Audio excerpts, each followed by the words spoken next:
हरे कृष्णा, राधे राधे भक्तों, आप सभी का स्वागत है आपके अपने चैनल पर संदीप भक्ति ज्ञान गंगा में। भक्तों, आज के इस वीडियो में हम आपको दिखाने वाले हैं कि कार्तिक के महीने में लड्डू गोपाल जी की सेवा कैसे करनी चाहिए। तो भक्तों, कार्तिक का महीना शुरू होने वाला है और कार्तिक के महीने में श्री कृष्ण की पूजा की जाती है। श्री कृष्ण जी के बाल रूप में है हमारे लड्डू गोपाल जी, और श्री कृष्ण भगवान को कार्तिक का महीना कितना प्रिय है यह तो हम सभी भक्त जानते हैं, और बड़ा ही पवित्र पावन महीना होता है यह, और हम भक्तों को भी इस महीने में बेसब्री का इंतजार रहता है। तो भक्तों, इस महीने में आप जो भी कार्य करते हैं ना, उसका फल आपको करोड़ों गुना होकर के मिलता है। तो इस वीडियो में आपको ऐसा ही चमत्कारी एक दीपक बताने वाली हूँ, जो कि अगर आप कार्तिक के महीने में अपने लड्डू गोपाल जी के सामने, कान्हा जी के सामने अगर जलाते हैं तो इससे आपको जो है सारी मनोकामनाएं कोई भी क्यों ना हो अवश्य ही पूरी होती हैं। तो कार्तिक के महीने में सबसे पहले सेवा जो होती है वो हमें करनी है स्नान सेवा लड्डू गोपाल जी की। ठीक है, लड्डू गोपाल जी को कार्तिक के महीने में हमें रोज स्नान कराना है। अगर आपने सुबह में कार्तिक स्नान का संकल्प ले रखा है तो आप सुबह में ही लड्डू गोपाल जी को स्नान कराएं। आप ये स्नान लड्डू गोपाल जी को तुलसी के पास में भी बिठा करके करा सकते हैं। वहीं पर आप इनका श्रृंगार करें, वहीं पर तुलसी पूजा करें, और आप चाहें तो आप अपने घर के मंदिर में भी लड्डू गोपाल जी का स्नान श्रृंगार कर सकते हैं।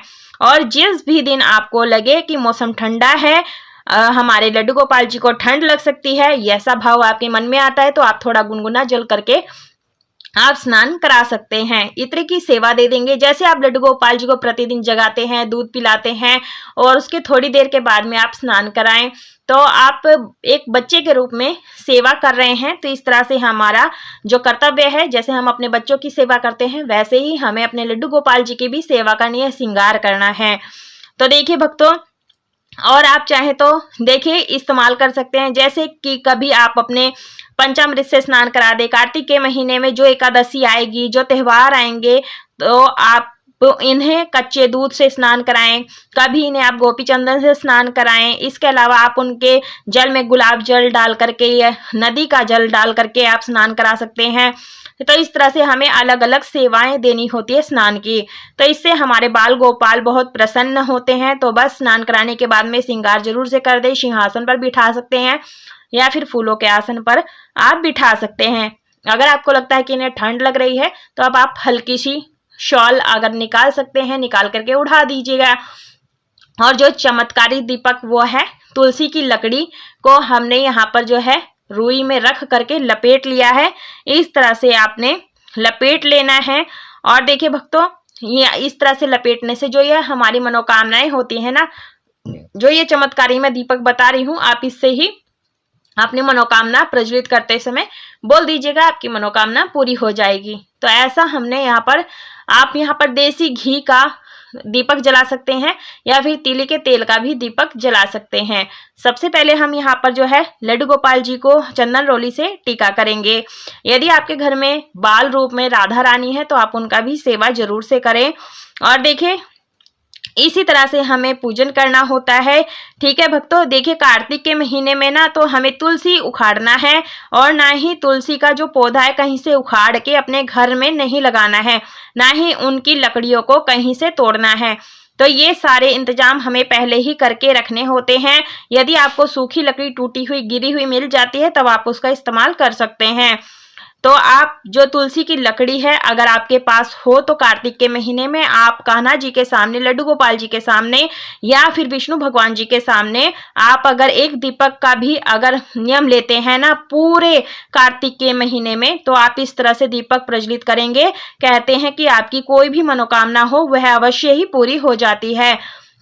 पुष्प समर्पित करेंगे और जल का भोग हम यहाँ पर लगाएंगे तुलसी पत्र रख करके। तो देखिए बिना तुलसी पत्र के तो भोग हमारे ठाकुर जी, हमारे लड्डू गोपाल जी, कृष्ण भगवान जी कभी भी स्वीकार नहीं करते हैं। तो आप तुलसी पत्र जरूर से डाल दें। और लेकिन ध्यान रहे, आपने रविवार के दिन, एकादशी के दिन और पूर्णिमा के दिन तुलसी पत्र नहीं तोड़ें, इस बात का ध्यान रखेगा। माखन मिश्री का भोग आप अपने लड्डू गोपाल को जरूर से लगाएं। तो इस तरह से हमें जो है पूजा करनी है। श्री कृष्ण भगवान का बहुत ही ज्यादा प्रसन्न होते हैं अगर इस महीने में हम भगवान की पूजा करते हैं। जब भक्त उनकी जोड़ी थोड़ी सी भी सेवा करते हैं ना, तो बस थोड़ी सी ही सेवा करने से वह बहुत ज्यादा प्रसन्न होते हैं और आपकी कितनी भी अपनी मनोकामना हो की पूर्ति कर लेते हैं। तो देखिए इस तरह से हमें पूजन करना है। देखिए माता महालक्ष्मी है और जब कार्तिक में हम सुबह सुबह अपने जो है दहलीज के सामने पूजन करते हैं, तो जैसे हमारे घर में जो है माता महालक्ष्मी आती है, अन्नपूर्णा माता महालक्ष्मी का सदैव के लिए वास रहता है। तो आप इस तरह से जो है धूप दीप जलाएं, भोग आरती करें, इस तरह से जो भी प्रिय चीजें हैं वो भोग लगाएं। घर में कितनी भी पॉजिटिविटी आएगी। भक्तों यह सारे कार्य दिखते बहुत छोटे हैं लेकिन असर इनका बहुत बड़ा होता है। तो अगर आप भी चाहते हैं आपके घर में सदैव सुख समृद्धि का वास बना रहे, सदैव लक्ष्मी माता आपसे प्रसन्न रहें, तो कार्तिक के महीने में सुबह सुबह उठ करके आप अपने लड्डू गोपाल जी की, हो सके तो राधा रानी की, तुलसी मैया की सेवा जरूर से करें, आरती करें। श्री कृष्ण भगवान की आरती आपको आती हो तो आप आरती करें, नहीं तो ओम नमो भगवते वासुदेवाय नमो नमः मंत्र का जाप जरूर से करें। आपकी तुलसी जी बाहर रखी हुई हैं तो वहां पर आप पहले साफ सुथरा कर लें और वहां पर एक धूप दीप जलाएं और सुबह जल से सींचे, शाम के समय संध्या पाती करें और इस तरह से हमें पूजन करना होता है। तो देखिए जिस भी की हम तुलसी की पूजा करते हैं उसे हमें नहीं तोड़नी चाहिए, हमें अपने घर में एक से ज्यादा तुलसी लगाकर रखनी चाहिए। कार्तिक के महीने में और तुलसी जी के साथ में अगर मंजरी हो तो आप जरूर से अर्पित करें। इस तरह से हमें अपने लड्डू गोपाल जी के पूरे कार्तिक के महीने में पूजन करना चाहिए। आई होप आपको कार्तिक के महीने में लड्डू गोपाल जी की सेवा करनी कैसी है वो वीडियो पसंद है। वीडियो को लाइक शेयर सब्सक्राइब